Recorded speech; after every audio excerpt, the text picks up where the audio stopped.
مبارک ہو شگے ہر دو سرا تشریف لے آئے، مبارک ہو محمد مصطفیٰ تشریف لے آئے۔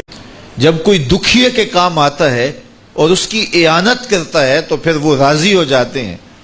غریب پھنسے ہوئے ماں باپ، گھر بیٹی جوان ہو رہی ہے اور بڑھاپے کی طرف اس کا رخ ہو رہا ہے اور ان کے پاس ہمت نہیں ہے کہ ان بیٹی کو اٹھا سکیں، تو کوئی صاحب ثروت چپکے میں جا کے ان کی مدد کر دیتا ہے کہ تیری بیٹی میری بیٹی ہے اور اس کو تو نے گھر کی دہلیز سے اٹھانا ہے، تو پھر وہ ایک دم خوش ہو جاتا ہے اور آسودہ ہو کے اس کا انتظام کرتا ہے اس کی شادی کا۔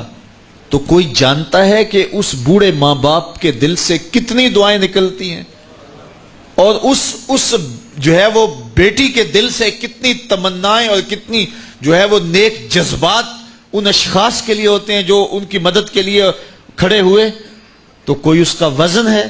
کوئی وزن نہیں کر سکتا کہ اللہ تعالیٰ اس کی برکت کتنی عطا کرتا ہے۔ تو میرے حضور نے ارشاد فرمایا، تمہیں جو رزق دیا جاتا ہے، مصائب سے تمہیں بچا لیا جاتا ہے، آتی آتی تکلیف ٹل جاتی ہے، تمہاری نصرت دشمن کے مقابلے میں ہوتی ہے، حاسدین کے مقابلے میں تم کھڑے ہو جاتے ہو۔ فرمایا تمہیں پتہ ہے یہ تمہیں کیوں ایسا ہوتا ہے؟ فرمایا الا بدعفائکم، جو تمہارے معاشرے کے کمزور لوگ ہیں جن کی تم نے مدد کی، فرمایا یہ ان کی دعاؤں کا نتیجہ ہوتا ہے۔ ان کے اٹھے ہوئے ہاتھ اللہ کبھی خالی نہیں موڑتا ہے۔ اس لیے لاچار لوگوں کی، دکھی لوگوں کی، بے بس اور بے آسرا لوگوں کی مدد کے لیے کھڑے ہو جایا کرو۔ وہ کسی نے کہا تھا کہ بڑوں کی بڑی بڑی خدمتوں سے وہ سکون نہیں ملتا جو چھوٹے چھوٹے لوگوں کی چھوٹی چھوٹی خدمتوں سے مل جاتا ہے۔ بڑوں کی بڑی خدمتیں بھی کریں تو وہ راضی نہیں ہوتے، لیکن چھوٹوں کی چھوٹی چھوٹی خدمتیں، یار غریب کو تو پیار سے کھڑا کر کے اس کے پشت پہ شفقت کا ہاتھ پھیر دیں تو وہ سارا دن خوشی سے گزار دیتا ہے کہ آج جو ہے وہ فلاں صاحب نے مجھے تکریم دی ہے، مجھے عزت دی ہے۔ تو میرے حضور نے فرمایا کہ تمہاری جو مدد ہوتی ہے اور رزق دیا جاتا ہے یہ تمہارے کمزوروں کی وجہ سے اللہ تعالیٰ تمہارے اوپر کرم فرماتا ہے۔ اچھا، ایک اور ذریعہ رزق کے اضافے کا حضرت عبداللہ ابن مسعود رضی اللہ تعالی عنہ کی مرویات سے۔ یہ حضرت عبداللہ ابن مسعود جلیل القدر صحابی ہیں، ان کے ہاں بیٹیاں ہی بیٹیاں تھیں۔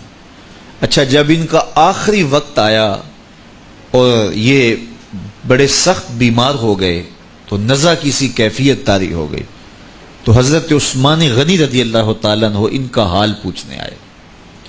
تو جب حال پوچھا، بیٹھے، گفتگو ہوئی، واپس چلنے لگے، تو حضرت عثمان غنی نے اشرفیوں کی 2 تھیلیاں نکال کے حضرت عبداللہ ابن مسعود کو پیش کی۔ تو انہوں نے کہا کہ مجھے تو اس کی ضرورت نہیں ہے، میں تو اس دنیا سے جا رہا ہوں، تو یہ مجھے کیوں دے رہے ہیں؟ تو حضرت عثمان نے کہا کہ یہ آپ کی بیٹیوں کے لیے، چونکہ آپ کی بیٹیاں ہی بیٹیاں ہیں تو یہ میں ان کے لیے پیش کر رہا ہوں، آپ کو تو واقعی ضرورت نہیں، دنیا سے جا رہے ہیں تو یہ ان کے لیے ہے۔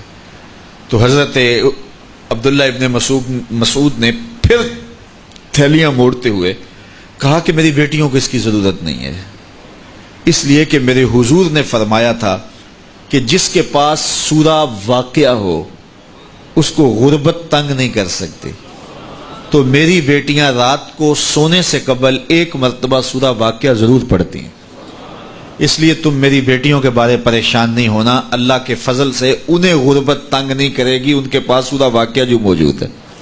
تو یہ کسی ایسے ضرورت مند کو دو جس کے پاس سورہ واقعہ نہیں ہے۔